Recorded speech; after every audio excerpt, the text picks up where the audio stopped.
Okay, चलिए एक नया कॉन्सेप्ट देखते हैं। OPEC prism, OPAQUE। ओपेक मतलब इसको लाइट पार नहीं कर सकती, लेकिन यार प्रिज्म तो ट्रांसपेरेंट मटेरियल का बना है, जैसे ग्लास का बना है, तो लाइट प्रिज्म को क्यों नहीं पार कर सकती?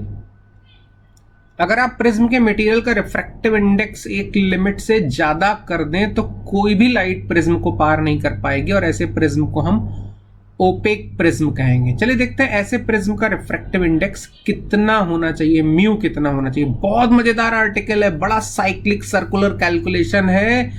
आपको लगेगा आप एक रोलर कोस्टर राइड में घूम रहे हैं जब ये कैलकुलेशंस आप देखेंगे, समझेंगे। हमें प्रिज्म के मटेरियल का रिफ्रैक्टिव इंडेक्स निकालना है म्यू, जिससे कोई भी लाइट लेफ्ट से राइट में, राइट से लेफ्ट में ना जाए, ये प्रिज्म लाइट को पार ना करने दे। चलिए देखते हैं ये कैसे होगा। तो सपोज एक लाइट प्रिज्म के अंदर घुस गई।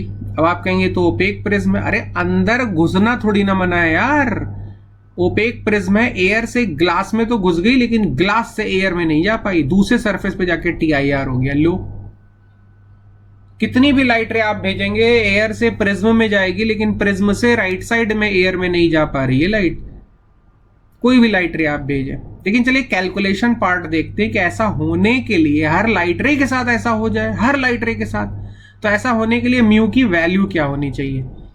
कुछ यूजुअल सिंबल्स हैं, जैसे ये एंगल ऑफ इंसिडेंस है थीटा, ये एंगल ऑफ रिफ्रैक्शन है अल्फा।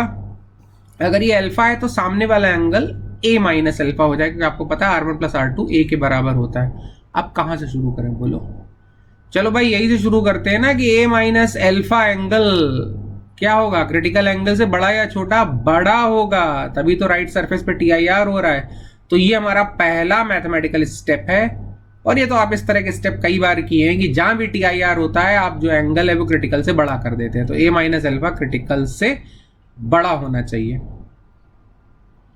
ठीक है। मैं यहां पे अल्फा को एक तरफ रखना चाहता हूं, तो अगर आप अल्फा को एक तरफ करे हो, बाकी A और थीटा सी सब दूसरी तरफ कर दे, तो यह आ जाएगा alpha less than A minus theta c. दोनों तरफ का साइन ले लेते हैं, कैलकुलेशन का पार्ट है, दोनों तरफ का साइन ले लेते हैं, तो ये sine alpha less than sine A minus theta c.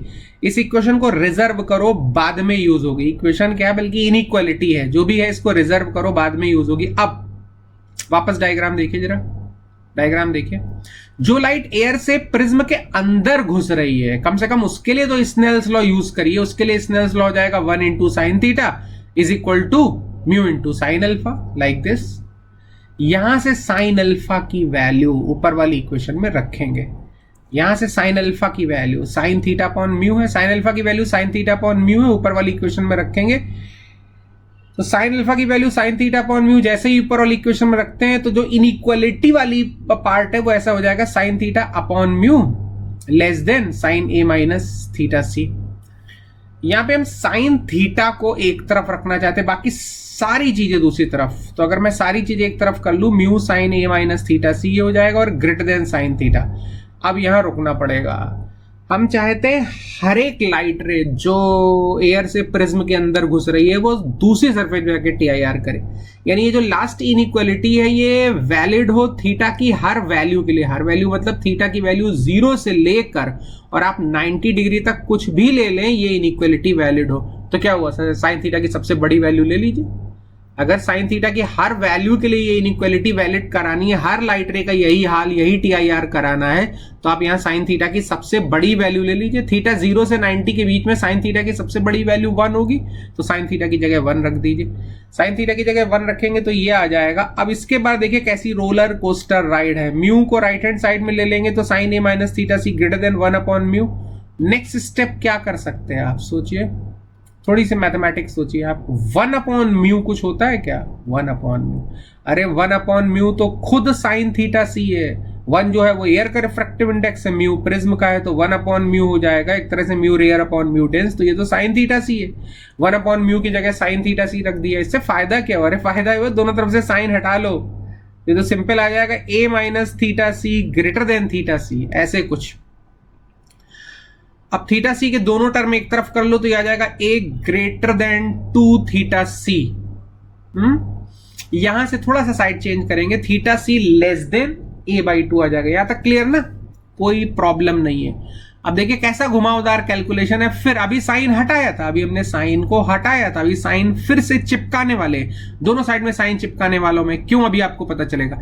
दोनों साइड में अगर साइन चिपका दे तो ये sine theta C less than sine A by 2 है। अब ये साइन थीटा सी फिर आ गया, साइन थीटा सी क्या होगा, मैंने कहा ना रोलर कोस्टर राइड की तरह, कभी आपने 1/म्यू को साइन थीटा सी रखा था, आप फिर साइन थीटा सी को 1/म्यू रखने जा रहे हैं ऐसे, तो ये आ जाएगा 1/म्यू less than sine A by 2। हमें म्यू निकालना था, बस हो गया हो गया हो गया हो गया।